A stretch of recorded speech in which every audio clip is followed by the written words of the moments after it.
नमियो शेष शोभा गुरुवेश गोपति ज्ञान सहता कारण करण समर्थ मुनि गुरु संसार निवा निवरे अर्थ जो विनाश भव जो ममल ज्ञान पर को गुरु को धर्म को शासी को वरमार्ग श्री पंडित पूजा जी ग्रंथराज जी मंगलाचरण। ओंकार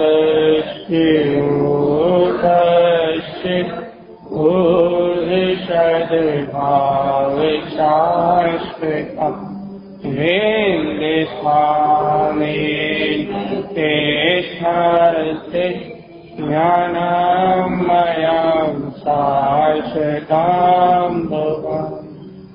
बोलिए श्री पंडित पूजा जी ग्रंथादिराज की। आचार्य शतव संत तारण कर्णलाचार्य जी महाराज जी की।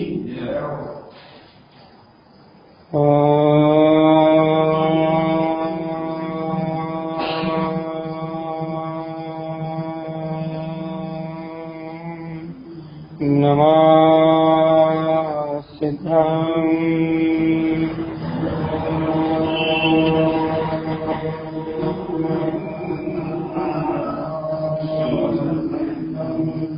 परम आराधना संवाणी सदगुरु बाबा तारण स्वामी और सर्वज्ञ जिन्हें परमात्मा के अमृत में ज्ञान अमृत धारा श्री पंडित पूजा जी, जहाँ सम्यक ज्ञान का विषय ज्ञानी की पूजा का प्रसंग चल रहा है और अपना वांचन चल रहा है कारिका नंबर 16, जहाँ आचार्य तारण स्वामी कह रहे हैं जो ज्ञानी कर्मों का प्रक्षालन करके बैठा है उसकी बात। फिर पूर्व की गाथा में बात आ गई ना भैया, पूर्व की गाथा में क्या बात आ गई, क्या बात आ गई? पहले 3 प्रकार का मिथ्यात्व का प्रक्षालन करने वाला, 4 प्रकार की कसाय का मिथ्यात्व करने वाला, शल्यों का निरोध करने वाला, पुण्य पाप का निरोध करने वाला। जो ज्ञानी इस प्रकार से प्रक्षालन करके ज्ञानम आस्नान पंडिता, ज्ञान में आत्मा का स्नान कर रहा है, उस ज्ञानी की बात चल रही है। किसकी बात चल रही भैया? जो ज्ञानी सब अर्थात समस्त कसायों का, समस्त परिग्रह का, सबका प्रक्षालन करके बैठा है। हमने आप प्रक्षालन का मतलब समझ गए ना भैया? प्रक्षालन का समझ गए ना? प्रक्षालन मतलब क्या? अर्थात उसकी श्रद्धा, उसके ज्ञान में ये वस्तु स्वरूप यथार्थ प्रतीति में आ गया। ये कर्म, कसाय, विभाव भाव, विभाव परिणति, ये मेरा परिणमन नहीं है। मैं शुद्ध चिदानंद में गायक तत्व आत्मा हूँ। ऐसा गायक पदार्थ जिनकी स्वीकारता में परिणति में आ गया, उन जीवों ने अंतर हृदय से क्या कर दिया भैया? विकार परिणामों का, विभाव परिणति का प्रक्षालन कर दिया। कैसे प्रक्षालन कर दिया भैया? कैसे प्रक्षालन कर दिया? देखो भैया, गुणों के परिणमन को पर्याय है, यही परिभाषा है। जहां गुण परिणमे सो पर्याय, ऐसे आचार्यों ने कहा ना। पर्याय 2 प्रकार की होती है ना भैया, एक द्रव्य पर्याय, एक गुण पर्याय। गुण पर्याय में भी 2 भेद ना भैया, एक अर्थ पर्याय और एक व्यंजन पर्याय। तो अपन अभी इन भेदों को नहीं लेके, क्योंकि बहुत डीप विषय हो जाएगा, अभी हम सीधे पर्याय ले रहे हैं, अर्थ पर्याय, बस सिर्फ अर्थ पर्याय। तो क्या कह रहे भैया? गुणों के परिणमन को पर्याय, जहां गुण परिणमे तो पर्याय, ऐसे ही सब आचार्यों का कथन न भैया। अब आचार्यों ने ये कहा कि जहां गुण परिणमे सो पर्याय, जहां गुण परिणमे सो पर्याय। अब उन्होंने ये कहा था कि शुद्ध पर्याय अशुद्ध पर्याय कहा, जहां गुण परिणमे सो पर्याय। अभी शुद्ध शुद्ध का भेद कहां? पर्याय की परिभाषा यही है ना भैया, जहां गुण परिणमे, जहां गुणों का परिणमन दिखाई दे सो पर्याय। पर्याय की परिभाषा क्या है? द्रव किसे कहते हैं? गुणों के समूह को द्रव कहते हैं। द्रव कैसा है? उत्पाद वे युक्तम भोग सत, उत्पाद वे रूप पर्याय से युक्त भोग जो है वो सत्य, वो द्रव है। सत्य लक्षण द्रव। गुणों में कभी परिवर्तन नहीं होता। गुण अनादि निधन शुद्ध है, द्रव अनादि निधन शुद्ध है। द्रव से गुण कभी अलग नहीं होते। गुण द्रव में है, द्रव गुण में है। अब गुणों के परिणमन को पर्याय कहते हैं। बात पक्की ना भैया? अब ये बताओ, द्रव्य के गुणों को अर्थात द्रव्य के गुण और गुणों के परिणमन का नाम पर्याय। मतलब द्रव्य ही गुण में है, पर्यायात्मक। द्रव्य ही गुणात्मक वस्तु है, द्रव्य ही पर्यायात्मक वस्तु है। द्रव्य गुण पर्याय कोई अलग अलग चीज नहीं है, एक ही है। द्रव्य गुण पर्याय कोई अलग अलग वस्तु नहीं है कि ये द्रव्य कहीं हो, गुण कहीं हो, हाँ, द्रव्य कहीं हो, गुण कहीं हो, पर्याय कहीं हो। ऐसी द्रव्य गुण पर्याय कोई अलग अलग वस्तु नहीं है। द्रव्य गुण पर्यायात्मक ही द्रव्य है। द्रव्य गुण पर्यायात्मक ही द्रव्य है। द्रव्य गुण पर्यायात्मक ही द्रव्य है। जब पूरा अभेद द्रव्य गुण पर्यायात्मक ही द्रव्य है। यदि इस द्रव्य में से किसी भी 6 द्रव्य में से इन तीनों स्थितियों का अभाव नहीं होता, सब द्रव्य अपने गुणों से, अपनी पर्याय से संपन्न है। ऐसे ही अपना जीव द्रव्य भी अपनी गुण पर्याय से संपन्न। तो अपन पर्याय की चर्चा कर रहे हैं भैया। जो परिणमे गुणों का जो परिणमन चले उसको क्या कहते हैं? पर्याय। अब आचार्य ने गुणों के परिणमन को पर्याय कहा, गुणों के परिणमन को पर्याय कहा ना। अब उन्होंने शुद्ध और अशुद्ध पर्याय कहाँ कहा? शुद्ध अशुद्ध का भेद कहाँ कहा? उन्होंने कहा कि जो गुण परिणमे तो पर्याय आदि गुण आपके स्वसन्मुख अपने स्वभाव रूप परिणमन कर रहे हैं। अर्थात आपको स्वभाव की रुचि है, तत्व की दृष्टि है, जायक स्वभाव का आपको सहकार है, तो आपके गुण स्वभाव रूप परिणमित हो रहे हैं। और यदि आपको स्वभाव की रुचि नहीं है, आप गायक को स्वीकार नहीं करते, आप अपने गायक तत्व भगवान आत्मा को अपने अपना रूप नहीं मानते, आप पर पदार्थ को अपना रूप मानते हो, तो आपके गुण पर्याय रूप पर रूप परिणमित हो रहे हैं। तो विकार पर्याय, अशुद्ध पर्याय। पर्याय का कोई दोष नहीं, पर्याय निर्दोष। लोग यही कहते हैं भैया पर्याय में दोष है, पर्याय में दोष है, पर्याय। अरे पर्याय में दोष कब है ये तो बता। पर्याय में विकार है भैया, पर्याय में विकार है। पर्याय में विकार कब है? भाई पर्याय दृष्टि छोड़ो, पर्याय दृष्टि छोड़ो। हाँ, विकार पर्याय की दृष्टि छोड़ो। आचार्य कुंद जी ने कारण शुद्ध पर्याय की दृष्टि कहा कि आत्मा में त्रिकाल ज्ञान में गुण है और ज्ञान गुण का प्रति समय परिणमन केवल ज्ञान से, अर्थात जानन जानन जानन जानन जानन जानन जानन जानन रूप परिणमन चल रहा है। तो मैं जानन रूप कारण शुद्ध पर्याय को पकड़ो ना, तो कार्य रूप सम्यक दर्शन ज्ञान चारित्र रूप अर्थात परमात्मा पने की उत्पत्ति अपने आप ही हो जाएगी। परमात्मा उत्पन्न करना चाहते हो, केवल ज्ञान उत्पन्न करना चाहते हो, शुद्ध वीतराग अनंत चतुष्टय में ध्रुवता का प्रकाश उत्पन्न करना चाहते हो, तो पहले कारण शुद्ध पर्याय देखो ना, अपनी अर्थ पर्याय देखो ना, शाश्वत शुद्ध अर्थ पर्याय जो अपने अंतर में अनादि काल से है। क्या कहते हैं? गुणों का परिणमन पर्याय। अब ये बताओ, तुम्हारे गुणों का परिणमन अर्थात तुम्हारे दर्शन ज्ञान गुण है ना, अब तुम्हारे दर्शन ज्ञान का परिणमन अर्थात तुम्हारे उपयोग का परिणमन क्या आत्मा की रुचि रूप है? यदि आत्म रुचि रूप है तो शुद्ध पर्याय।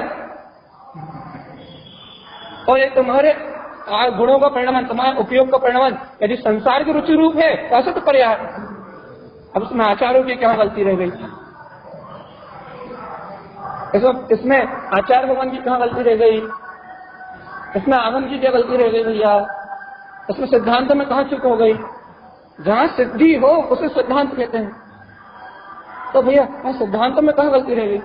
सिद्धांत तो जहाँ के कहा ना, आचार्यों की बात तो जहाँ की कहा ना, द्रव्य गुण पर्यायात्मक जीव का स्वभाव तो जहाँ का कहा ना।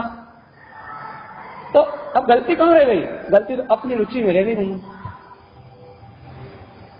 गलती तो अपनी स्वीकारता में रह गई, गलती तो अपने पुरुषार्थ में रह गई। पुरुषाकार 3 लोक प्रमाण, ये जीव आत्मा जिसमें ज्ञान में लोग झलकते हैं। अब इस जीव आत्मा की सहकारिता में गलती रह गई भैया कि अपनी रुचि अपने आत्मा की नहीं है, इसलिए शुद्ध दर्शन ज्ञान की पर्याय दिखाई नहीं दे रही। अपने को पर पदार्थ संसार की रुचि है, इसलिए अपने को संसार राग देव कसाय में भाव दिखाई दे रहा है। अशुद्ध निगोदीय जीव की अनंत काल से एक भी शुद्ध पर्याय प्रकट नहीं हुई। अक्षर के अनंत भाग सबसे कम यदि किसी जीव को ज्ञान है तो वो निगोदीय जीव, और निगोदीय जीव में भी सबसे कम यदि किसी को ज्ञान है तो वो अपर्याप्तक नामकरण की वजह से जो लब्धि पर्याप्तक जीव है, जो एक अंतर मुहूर्त में शायद 6012 बार जन्म मरण करता है, उसका जो पर्याय ज्ञान है, शुद्ध पर्याय ज्ञान है, वो शुद्ध पर्याय ज्ञान सबसे कम है। मतलब किस कम है? जब वो 3 मोड़े वाली गति से क्या बोलते हैं 6012वां भाव लेता है, तो 6012वां भाव ग्रहण करने के कारण जब उसको पहले समय में जो ज्ञान होता है वो पर्याय ज्ञान सबसे कम ज्ञान है, और वो पर्याय ज्ञान निरावरण है, उससे कम ज्ञान हो ही नहीं सकता। तो उससे कम ज्ञान हो तो जीव के ज्ञान गुण की सत्ता खत्म हो जाए। तो सबसे कम ज्ञान जिसको निगोदीय जीव, वो भी कौन सा? लब्धि पर्याप्तक। वो भी कौन सा समय? जब 6012 वर्ष या 11 वर्ष, संख्या याद नहीं है, मेमोरी इतनी अच्छी नहीं है, 6011 भाव लेके 12वें भाव में प्रवेश करे, वो प्रथम समय में जो पहला पर्याय ज्ञान है वो शुद्ध पर्याय ज्ञान, वो पर्याय ज्ञान सबसे कम ज्ञान है भैया। उस सबसे कम ज्ञान को भी, उसको भी वो अपना मध्यशुद्ध ज्ञान अंश प्रकट है। तो भैया इसका मतलब ये है कि गुण कभी अशुद्ध नहीं होते, और गुण तो छोड़ो, पर्याय रूप भी उनकी व्यक्तता नियम से होती ही है। पर्याय रूप भी उसकी व्यक्तता नियम से होती है भैया। अब जब गुण कभी नष्ट नहीं होते, जब गुण की पर्याय कभी नष्ट नहीं होती, जब द्रव्य का स्वभाव कभी नष्ट नहीं होता, तो द्रव्य तो भैया आचार्य भगवान निर्दोष होकर कह देते हैं आद्यम अनादि शुद्धम। द्रव्य तो स्वभाव से शुद्ध है, गुण तो पर्याय से शुद्ध है भैया। जीव की दृष्टि परोन्मुख है, इसलिए विकार उत्पन्न हो रहा। किसने म्यूट खोला? हाँ दीदी बोलो।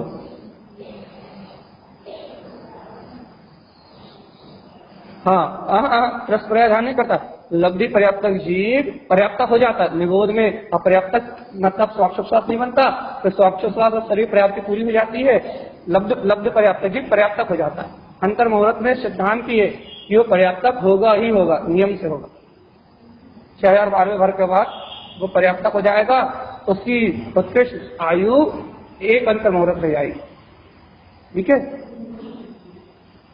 हाँ तो अब आचार्य भगवान का कहना है अनंत गुण वाला है, अनंत गुण, उसका अनंत गुणों में ही परिणाम असत हो रहा है कुछ गुणों में।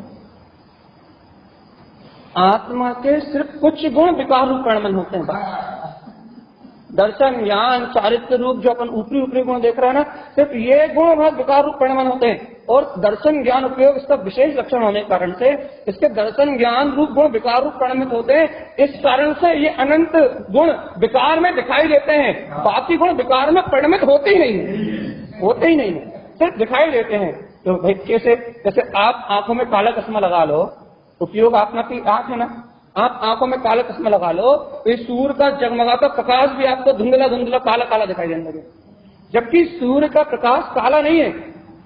सूर्य का प्रकाश काला नहीं है, सूर्य का प्रकाश तो स्वच्छ धवल प्रकाश में जैसा है वैसा है। लेकिन आप चश्मा लगा लो तो काला चश्मा लगा तो ऐसे आत्मा के सब गुण विकार रूप परिणमित नहीं होते, सिर्फ दर्शन ज्ञान चारित्र आदि कुछ विशेष गुण विकार रूप परिणमित होते हैं। लेकिन काला चश्मा रूप जो उपयोग है, उपयोग में मिथ्या दर्शन मिथ्या ज्ञान होने के कारण से पूरा आत्मा ही विकार रूप दिखाई देता होता नहीं।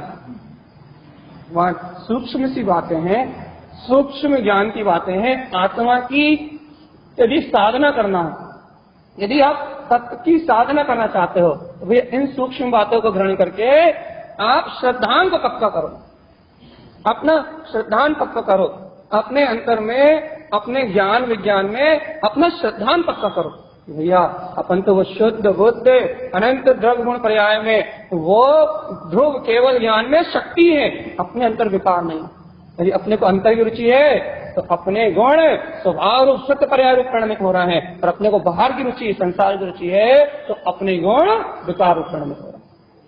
ये म्यूट कर लो, ये अपनी आपकी बात है, अपनी स्वयं की बात है।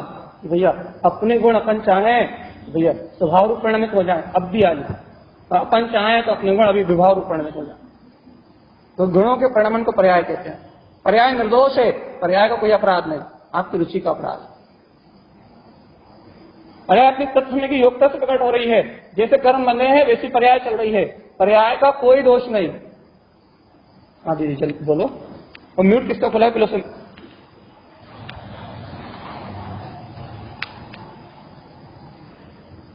ये अच्छा निबोध वाली अवस्था की बात कर रहे हो। देखो भैया संक्षेप में बता देते हैं, क्योंकि हम पंडित पूजा की चर्चा करना, जिस दिन हम करणानियों की क्लास लेंगे यहाँ, उस दिन ये सब विषय लेंगे। अभी संक्षेप में बता देते हैं भैया। निबोध पर्याय में जीव की दो अवस्था है। कौन कौन सी अवस्था है? निबोधिया के दो भेद कौन कौन से कल बताए थे?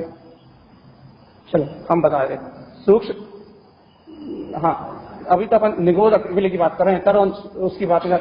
सूक्ष्म निगोधिया जीव और बद्ध निगोधिया दो है ना भैया जीव, ठीक है। अब इनमें से दो प्रकार के जीव, एक पर्याप्तक नाम कर्ण का उदय है जिनका, और दूसरा अपर्याप्तक नाम कर्ण का उदय।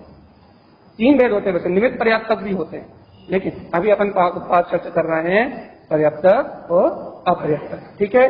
अब इनमें अपन यहाँ जिसकी हमने चर्चा करी अभी, उनमें जो अपर्याप्तक नामकरण के उदय से एक अंतर मुहूर्त में, अर्थात एक सेकंड, एक अंतर मुहूर्त तो छोड़ो, जो एक सेकंड में 28 बार, वो 1/24, एक सेकंड में 24 बार या 28 बार, 1/24, मतलब ये समझ लो, एक धड़कन में एक जो अपनी धड़कन है ना, उसमें एक नब्ज में 18 बार जन्म लेते हैं और मरण करते हैं। उन्हें कौन सा पर्याप्तक जीव कहते हैं भैया? लब्ध पर्याप्तक जीव, अपर्याप्तक नामकरण को देते। अब जब वे जीव, उनका काल कितना है कि एक अंतर मुहूर्त में 6012 भाव, इतने भाव उनके होते हैं।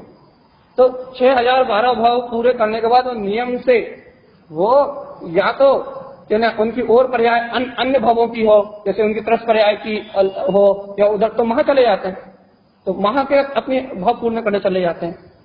या फिर जो एक अंतर मुहूर्त में, क्योंकि लब्ध पर्याप्तक का सिद्धांत है कि एक अंतर मुहूर्त में उसको क्या बोलते हैं, कितनी पर्याय बनी है, तरस कितनी है, या फिर आगे कितनी है, उनके पर्याय 66,000 ऐसे कुछ भाव है उनके टोटल। अब देखना पड़ेगा जब करणानियों को लेंगे जब बताएंगे। तो उनका जीव अंतर मुहूर्त तक अपर्याप्तक नामकरण को दे में रहता है। हाँ 24 चाणक्य की टीका, वो हम जब करणानी योग लेंगे ना, जब सिद्धांत सामने रखा होगा ना, क्योंकि मेमोरी पावर नहीं है, संख्या याद नहीं रहती। तो यहाँ उस जीव को क्या होता है भैया कि वो जीव को पर्याप्ति पूरी करना है, एक अंतर मुहूर्त तक अपर्याप्तक नामकरण का उदय रहता है।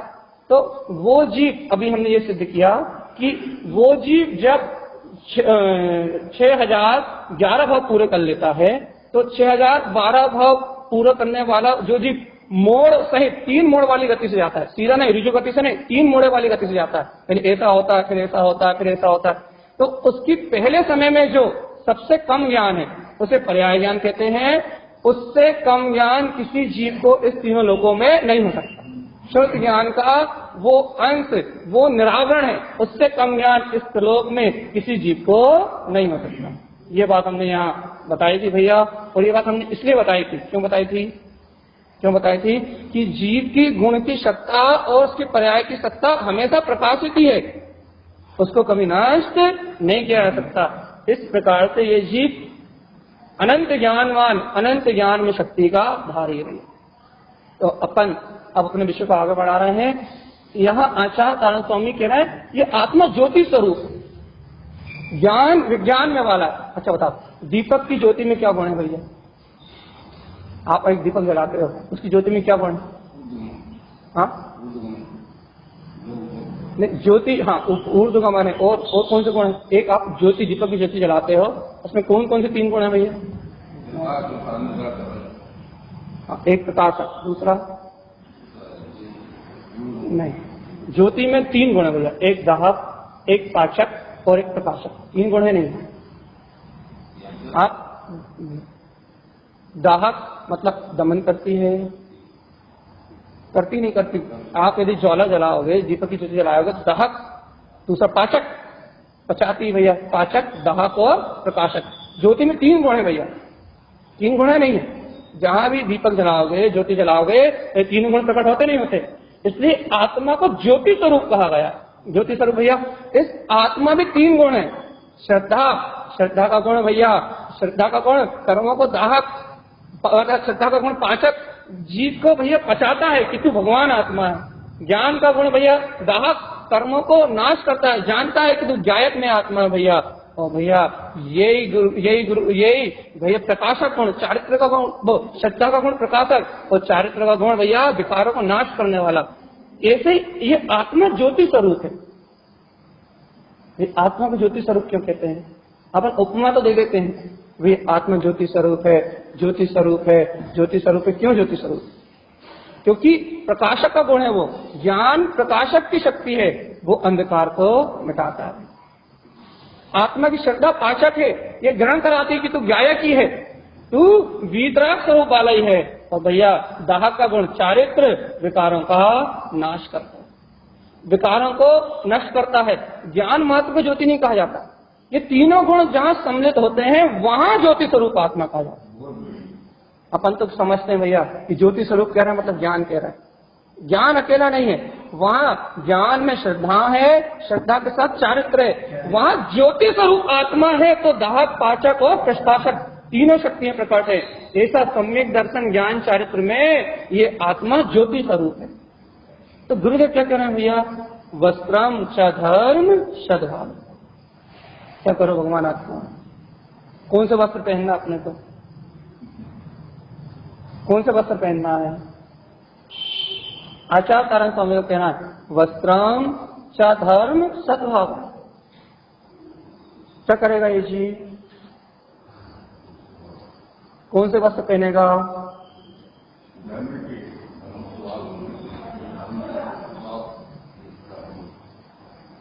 ये जीव कौन सा वस्त्र पहनना चाहता भैया? हाँ देखो भैया, वस्त्र पहनना अपने को, अपन सफेद कपड़े पहनना है, काले कपड़े पहनना है। अपन अच्छा सुनो, रोज सुबह उठ के नहा धो के डिसाइड करते ना कि कौन से कपड़े पहनना है।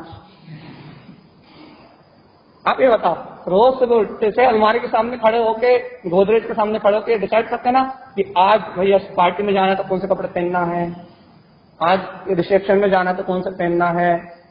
तो डिसाइड करते नहीं करते। मंदिर जाना है तो कौन सा पहनना है, दुकान पे जाना है तो कौन सा पहनना है। इन वस्त्रों का डिसाइड करते नहीं करते, निश्चय करते नहीं करते कि कब कौन से वस्त्र पहनना है। करते हैं। तो अब ये बताओ भैया, वस्त्रम च धर्म सद्भावम। अब आप बताओ कि आपको कौन से वस्त्र पहनना है? ज्ञानी हो ना भैया, ज्ञान के जल से स्नान करा, शुद्ध भाव स्त्रीभूतम ज्ञानम स्नान पंडिता। आप ये बताओ कि आपको कौन से वस्त्र पहनना है?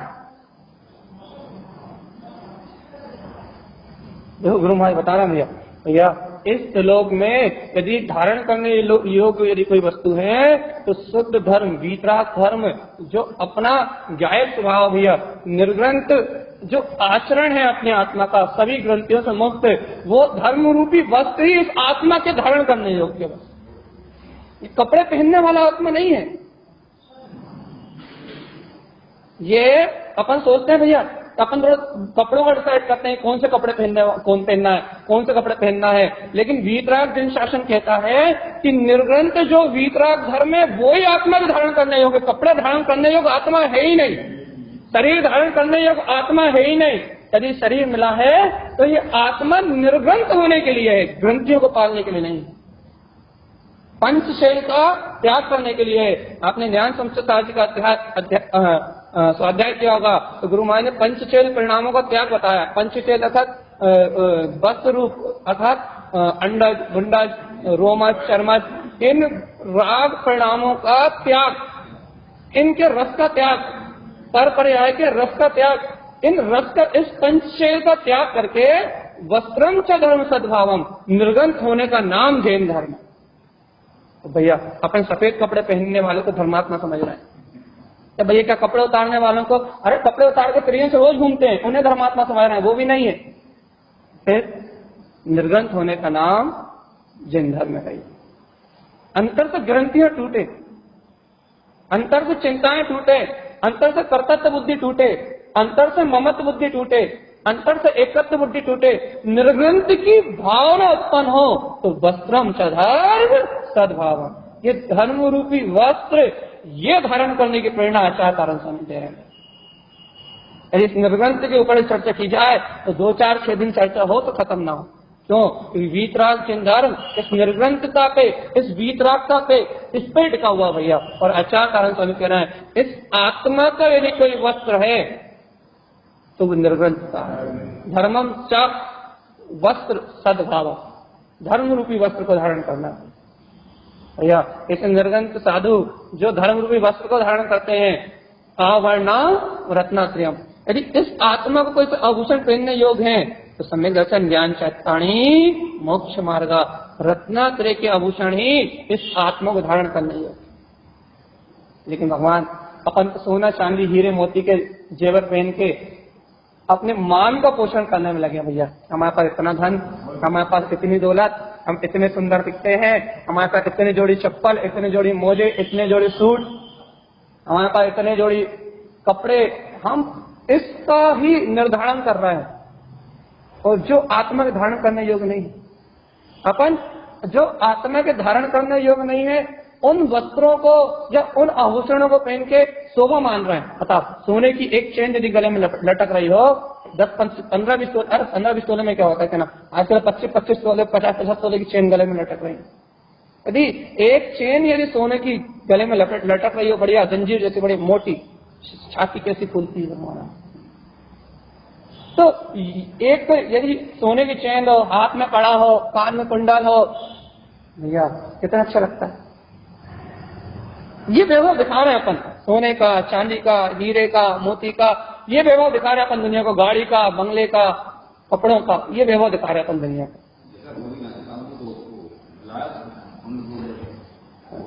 उसका मान यही तो गलती है। चक्रवर्ती, यही तो बस इतनी तो भूल है। चक्रवर्ती के पास इससे अनंत गुना है। अरे चक्रवर्ती के पास छोड़ो, उसके चक्रवर्ती के नौकर हैं, दास है, उनके पास अपने से अनंत गुना है। लेकिन भैया उस चक्रवर्ती को संपदा का मान नहीं है, वो जानता है कि ये नश्वर है। भगवान देखो चक्र रत्न की महिमा देखो, एक बूंद रक्त की नहीं गिरती। अहिंसा जन धर्म की महिमा देखो क्या। बस 60 समय दृष्टि चक्रवर्ती, भरत चक्रवर्ती 6 खंड को जीतने के लिए जाता है, एक बूंद रक्त की नहीं गिरती। लेकिन उस चक्र रत्न का अतिशय देखो भगवान आत्मा, पुण्य की कैसी विभूतियां हैं कि 6 खंड जीत लेता है बिना हिंसा किए।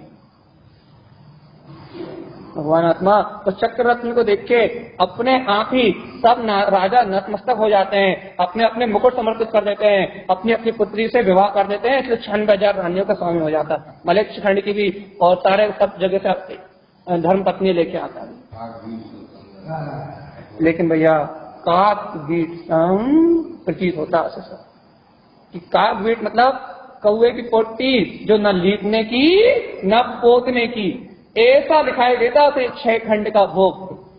और अपने को एक रसगुल्ला दिख जाए तो मुंह में पानी आ जाता है। सोना, चांदी, हीरे, मोती, ये सारी चीज अपने आसक्ति का कारण बनती हैं। तो भैया जैसे काक बीट सब किसी काम की नहीं है, कौए की पोटी, ना लीपने की ना पोतने की। कछु काम की है क्या? गाय की गोबर तो काम में भी आ जाएगा, लेकिन कौए को आएगा कछु काम में। ऐसा लगता है संसार का सुख।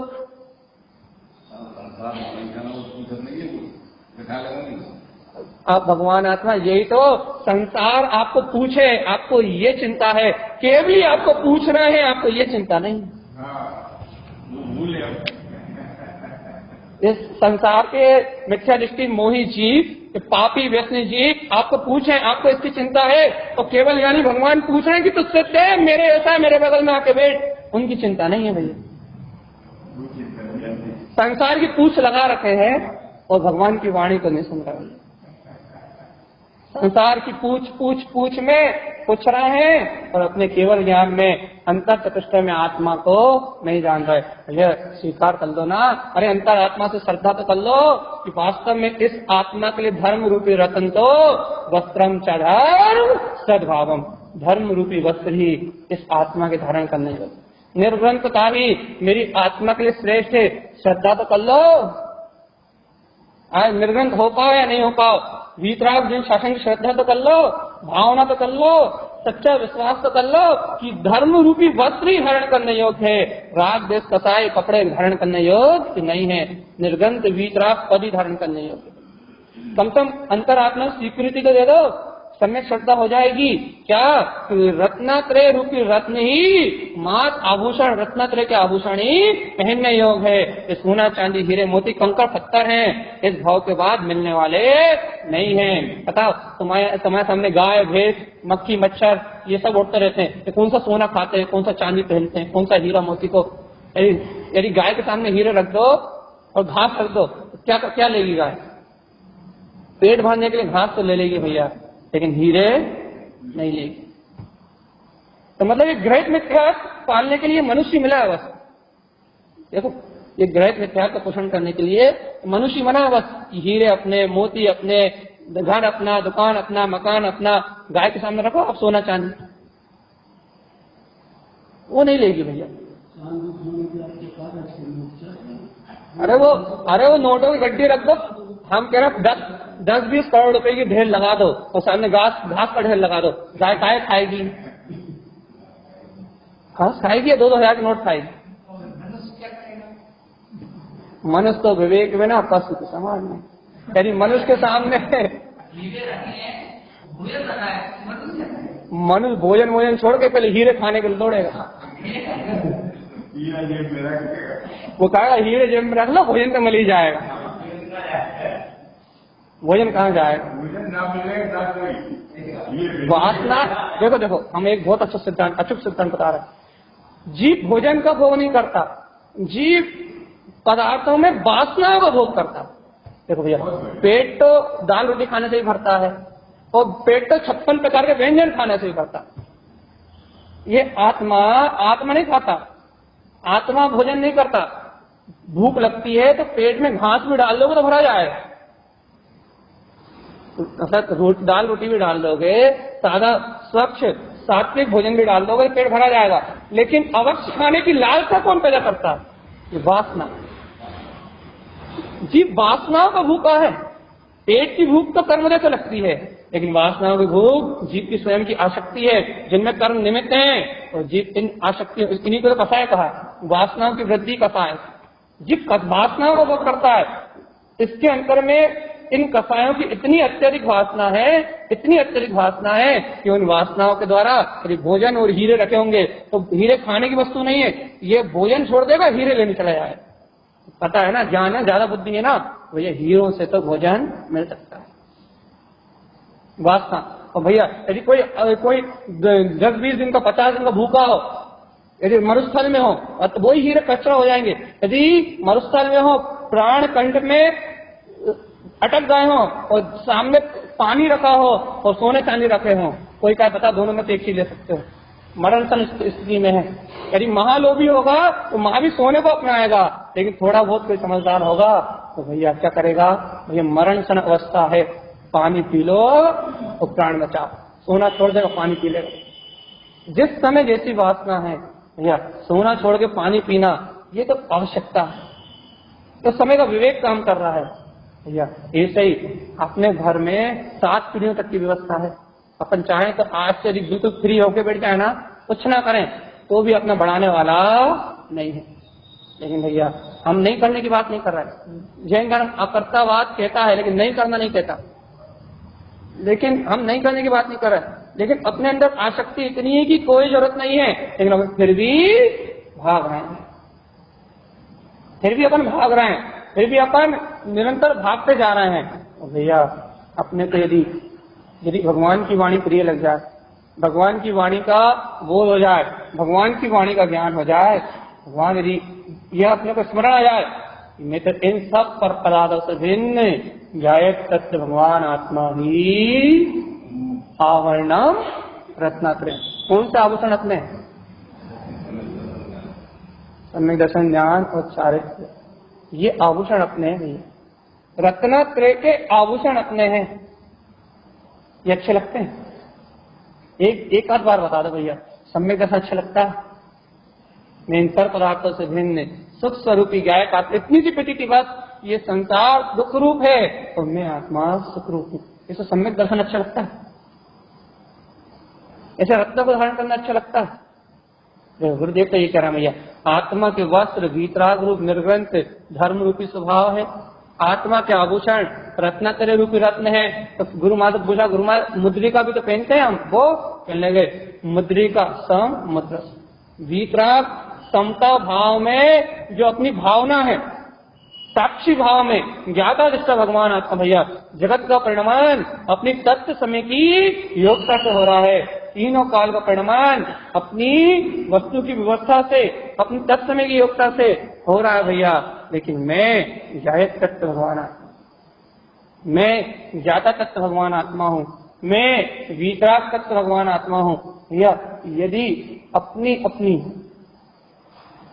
अपनी भैया बताओ तो गुरुदेव कह रहे हैं मुद्रिका सममुद्रा, अर्थात इन कर्मों के बीच में समता भाव से रहना तुम्हारी मुद्रिका है। देखो भैया, राग कर्म का उदय आया, राग पुद्गल कर्म है, राग कर्म का उदय आया। अब राग कर्म के उदय में यदि आप राग जैसे होते बहने लगे, ममत्व करने लगे, मोह करने लगे, तो समता भाव कहां? मोह कर्म का उदय आया भैया, मोहिनी कर्म का उदय आया, मोह भाव का उदय आया भैया। मोहिनी कर्म का उदय आया तो मोहिनी कर्म का उदय आया तो मोह के परिणाम उत्पन्न हुए, वो पुद्गल है। अब उन मोह के परिणामों में एक में होके आप अपने सुख स्वरूपी आत्मा की प्रतीति को भूल गए, आपको समता भाव कहां है? अच्छा ऐसे सुनो, किसी ने आपको गाल पे एक थपाड़ा मारा, एक चाटक खींच के दिया, अब आपने उसे एक दूसरा थपाड़ा खींच के दे दिया, अब समता भाव कहां रहा भैया?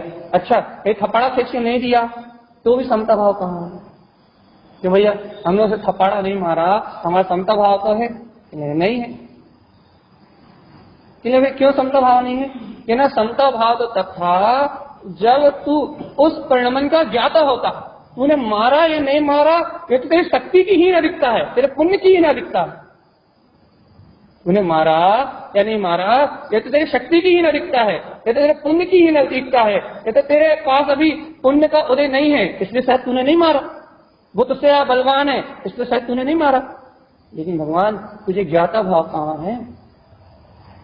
ज्ञाता भाव कहाँ है भैया? इस जगत में कोई मुझे मार ही नहीं सकता। जिसे मारा है वो पुद्गल शरीर है, जिसे थपाड़ा पड़ा है वो कर्म का उदय है, और जो इससे भिन्न है वो ज्ञायक तत्व भगवान आत्मा। मुद्रिका सममुद्रक, जिसे वो थपाड़ा पड़ा है, जिसके ऊपर वो कर्म का उदय आया है, वो स्वयं नो कर्म का उदय। सही बताओ। अच्छा, जिसने थपाड़ा मारा वो हाथ नो कर्म का उदय, जिसे थपाड़ा पड़ा वो शरीर नो कर्म का उदय, अर्थात जो थपाड़ा मारने रूप संयोग था वो नो कर्म का उदय, जो थपाड़ा पड़ने रूप संयोग था वो नो कर्म का उदय। थपाड़े के निमित्त से जो असाता वेदनी कर्म का उदय आया, पीड़ा हुई, उसे असाता कर्मी के उदय को भोगने वाला मन, वो भाव कर्म का उदय। जिस निमित्त से वो थपाड़ा पड़ा वो कर्म बढ़ने से शक्ति हुई थी, वो द्रव्य कर्म का उदय। अब भैया इन सबके बीच में आत्मा क्या? मुद्रिका सम मुद्रा। कौन सी मुद्रिका भैया? मुद्रिका सम मुद्रा। क्या तुम्हें ये भेद ज्ञान हो रहा है कि ये जो भी परिणमन हुआ वो तो कर्म का उदय था? नो कर्म से हुआ, द्रव्य कर्म से हुआ, भाव कर्म में वेदन रूप आया, पुण्य पाप की कर्म प्रकृतियों का उदय था। जिसने मारा उसका पुण्य कर्म का उदय था, जिसको पड़ा उसका पाप कर्म का उदय था। ये तो पुण्य पाप का स्खलन हुआ, अर्थात पुण्य पाप का परिणमन चला। इसमें आत्मा कहां? मैं तो जायक आत्मा हूं। एक तत्समय की योग्यता से परिणमन हुआ, मार दिया तो भी तत्समय की योग्यता से परिणमन हुआ, नहीं मारा तो भी तत्समय की योग्यता से परिणमन हुआ। जो भी घटना घटी उद्गल में घटना घटी, द्रव्य कर्म भाव कर्म नो कर्म का परिणमन चला। मैं तो साक्षी मुद्रिका सम, मतलब समता भाव की मुद्रिका हुई। मैं तो मात्र जानने वाला हूं। इस जगत में कोई मेरा अनिष्ट नहीं कर सकता, कोई अनिष्ट जब करता, जब कोई करता धरता होता है जगत का, इस जगत का सारा परिणाम तो अपने कर्मों के अनुसार चलता है। सर्वज्ञ भगवान के ज्ञान में जैसा आया है वैसी वस्तु की व्यवस्था व्यवस्थित है, एक द्रव दूसरे द्रव का कुछ नहीं करता। यहाँ तो सब जाननहार है, जाननहार है, जाननहार है, जाननहार के अलावा कुछ नहीं। हम जूम पे तो पहले भी ये सूत्र ले चुके हैं, लेकिन समझ में है इसलिए पहले फिर से रिपीट कर रहे हैं। भैया यहाँ तू सिद्ध, मैं सिद्ध और सर्व सिद्ध का सिद्धांत लागू होता है। मैं सिद्ध हूँ, इस जगत के सर्वजीव सिद्ध हैं, और भैया मैं सिद्ध और तू सिद्ध, और भैया जगत में जितनी पर्याय जितने गुण हैं वो सर्व सिद्ध, सब अपने अपने पूरे हैं, कोई किसी में अपूर्ण नहीं है, सब में पूर्णता विद्यमान है। मैं सिद्ध, तू सिद्ध और सर्व सिद्ध। यहाँ सिद्धांत लागू होता है कि मैं भी सिद्ध हूँ, तू भी सिद्ध है और सर्व सिद्ध है। क्या ना राग का सिद्धांत लागू होता, न द्वेष का सिद्धांत लागू होता, न कर्तृत्व का सिद्धांत लागू होता, न भोक्तृत्व का सिद्धांत लागू होता। यहाँ तो सिद्धत्व का सिद्धांत लागू होता। जगत का सारा परिणाम स्वतंत्र, तू सिद्ध, मैं सिद्ध, सर्व सिद्ध। स्वीकार स्वीकार है। जब मैं सिद्ध हूँ, तू सिद्ध है, सर्व सिद्ध है, तो मुद्रिका सम मुद्रस्त, समता भाव की मुद्रिका भैया। ना कोई मेरा कुछ कर सकता, ना मैं किसी का कुछ कर सकता। गायक तत्व भगवान आत्मा। स्वीकार है ना भैया। बस ये गायक की तो स्वीकार नहीं। अब भी कह रहे थे भैया कुछ करने की तो स्वीकार हो जाता। ये कह रहे थे भैया एक मंत्र जब करना है भैया सबको ओम नमः सिद्धम कहना। हाँ भैया स्वीकार। अरे लेकिन तुम सिद्ध स्वभाव ही हो, ये स्वीकार है भैया। कट चलो ओम नमः सिद्धम। अब भी वाले सब दोहरा देंगे ओम नमः सिद्धम। दोहरा दिए भैया सब। ओम नमः सिद्धम कहना स्वीकार है, अर्थात कहने के लिए कह दो भैया, करने के लिए कह दो कि हाँ ओम नमः सिद्धम की 50 जाप करना है, 5 जाप करना है, 1 जाप करना है, ओम नमः सिद्धम कहने तैयार हैं। लेकिन मैं सिद्धि हूँ और इस जगत में सब सिद्धि ही है, कोई करता धरता है ही नहीं। ये स्वीकार थक गए।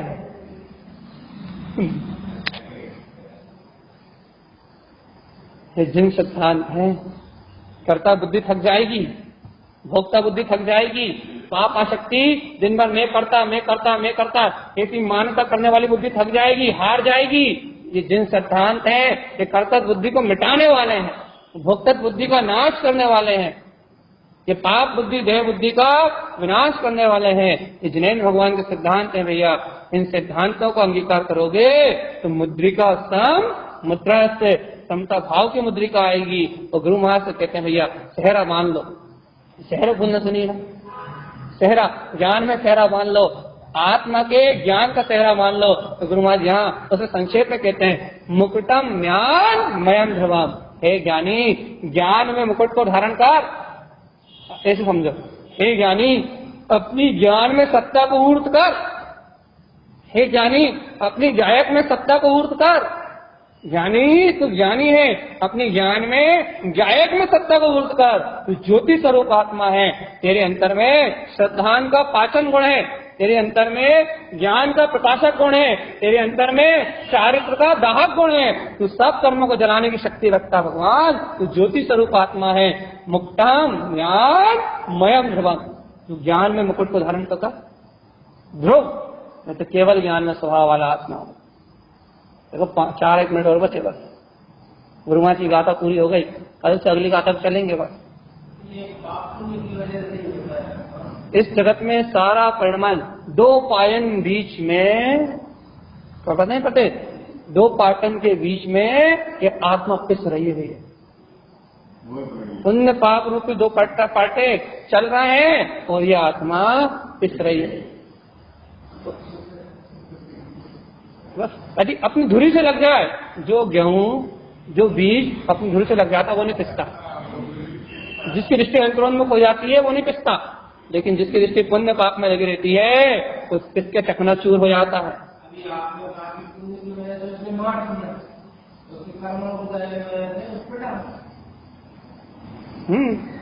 सामने वाले का पुण्य देखा जब तो मार पाए, और सामने वाले का पाप कर्म को देता जब तो पिटा, असाता वेदनी कर्म को जैसे कोई नहीं होता तो कोई छू भी नहीं सकता।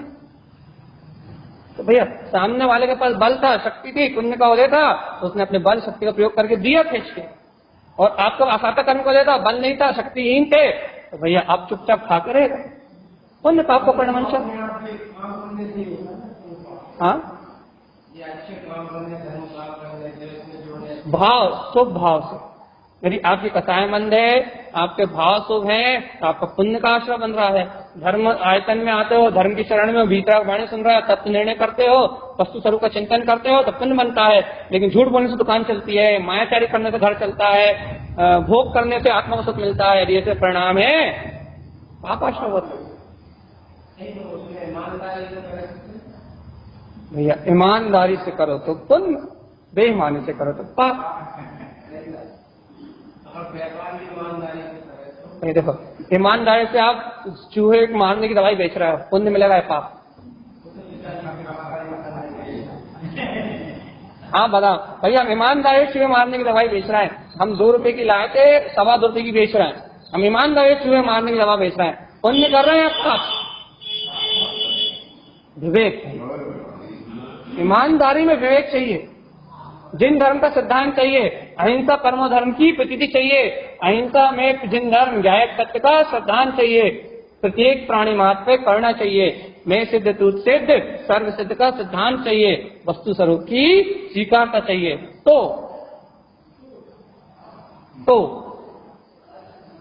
भैया वस्तु स्वरूप की स्वीकारता नहीं, जिन धर्म की स्वीकारता नहीं, गायक की स्वीकारता नहीं, तो सब कचरा।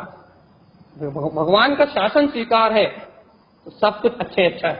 हमने कल परसों बताया था ना कि धर्म से ये सत्य जगह सुन रहे हो ना, तो अनंत अनंत असाता कर्म की प्रकृतियां, अनंत थोड़ी बहुत नहीं, अनंत अनंत असाता कर्म की प्रकृतियां का स्थिति अनुभाव घट रहा है और साता कर्म की प्रवृत्तियों का स्थिति अनुभाव बढ़ रहा है, जबकि आप यहाँ पुण्य की इच्छा से नहीं बैठे, अर्थात आपको मजबूरी, आपको पुण्य उद्देश्य से आप आगे यहाँ बैठे हो, लेकिन ये आपके परिणाम में भगवान की वाणी जा रही है, वस्तु स्वरूप स्वीकार हो रहा है, गायक की चर्चा अच्छी लग रही है, मन की एकाग्रता यहाँ बन रही है, तो अपने आप ही असाता वेदनी कर्म के उदय क्षीण हो रहा है, अर्थात उनका स्थिति अनुभाव घट रहा है। और जो आपका साता कर्म है, पुण्य की प्रवृत्ति है, उनका स्थिति अनुभव बढ़ रहा है। ये ऑटोमेटिक स्वचालित व्यवस्था है, आपके परिणाम के अनुसार ये अपने आप चल रही है भैया। और पुण्य का स्थिति अनुभाव बन रहा है, तो आप यहाँ चर्चा सुन रहे हो तो आपके धन माप अपना बढ़ रहा है, आपकी दुकान के व्यापार अपने आप ही बढ़ रहा है, आपके सहयोग अपने आप ही बढ़ रहे हैं, आपके भोग अपने आप ही बढ़ रहे हैं। ये ऑटोमेटिक व्यवस्था है, ये कुछ करना नहीं पड़ता, सब अपने आप होता है। हाँ, इसलिए भैया जब सब अपने आप ही होता है तो कर्ता बन के तू क्यों रोता है? तू अपने आप होने वाले को अपने आप ही जान लेना, स्वतंत्र होने वाले को स्वतंत्र जान लेना, जैसा द्रव्य का परिणाम है वैसे स्वीकार कर लेना, तो सारा पर्याय का झंझट मिट जाएगी, सारी परिणाम की झंझट मिट जाएगी। ये हमने चर्चा जहां से शुरू करी थी वही पूरी कर देते हैं। मुक्तम ज्ञान मयम ध्रुवम, गुण पर्यायात्मक द्रव्य है भैया, गुणों का कोई दोष नहीं है, पर्याय का कोई दोष नहीं है भैया। ये तेरी रुचि गायक की है तो तेरे गुण सम्यक दर्शन ज्ञान चातु परिणमित होंगे, और ये तेरी रुचि संसार की है तो तेरे गुण अपने आप मिथ्या दर्शन, मिथ्या ज्ञान और मिथ्या चारित्र रूप परिणमित होंगे भैया। दोष पर्यायों का नहीं, दोष गुणों का नहीं, दोष द्रव्य का नहीं, दोष तेरी दृष्टि का है। दोष गुणों का नहीं है, दोष पर्यायों का नहीं है, दोष परिणाम का नहीं है, दोष तेरी दृष्टि का है। जब तक तेरी दृष्टि में दोष है, जब तक तेरी दृष्टि में दोष है भगवान आत्मा, तब तक तू संसार में परिभ्रमण कर रहा है। और जहां तेरी दृष्टि निर्दोष है वहां अपने आप ही मोक्ष मार्ग स्वीकार है नहीं। अरे टाइम हो गया, जल्दी बता। स्वीकार दोष कहाँ है? दृष्टि में, पर्याय में नहीं। दोष दृष्टि में है। ये तुम्हें आत्म तत्व की, गायक तत्व की निःशुद्ध आत्मा की रुचि है तो तुम अपने आप ही, तुम्हारे गुण अपने आप ही सम्यक दर्शन ज्ञान चाहे तो मोक्ष मार्ग परिणमित होंगे। और यदि तुम्हें गायक तत्व भगवान आत्मा की रुचि नहीं है, तुम्हें भगवान के वचन प्रिय नहीं लगते, तुम्हें जिनवाणी इष्ट नहीं लगती, तो तुम्हारे गुण अपने आप ही विवाह रूप संसार रूप परिणमित होंगे। भैया जैसा परिणमन चलेगा जैसा आत्मा का कथन कर दिया है, क्योंकि आत्मा त्रिविधि उत्तम चा, अब याद नहीं आ रही, अप्पा वायु अंतरप्पा अर्थात परिणाम जम तिष्ठन्ति तस्यास्ति गुण निरूपणम। आत्मा को 3 रूप से कहा भैया, अंतरात्मा, बहिरात्मा, अंतरात्मा और परमात्मा। जिस रूप वो परिणमित होता है उस रूप उपचार से कह दिया जाता है, उपचार से कह दिया जाता है। जो परिणाम होते हैं वैसा स्वरूप कह दिया जाता है, लेकिन है तो स्वभाव से शुद्ध शुद्ध शुद्ध शुद्ध और शुद्ध। परिणाम की अपेक्षा से जैसे दिखोगे वैसा उपचार से कह देंगे।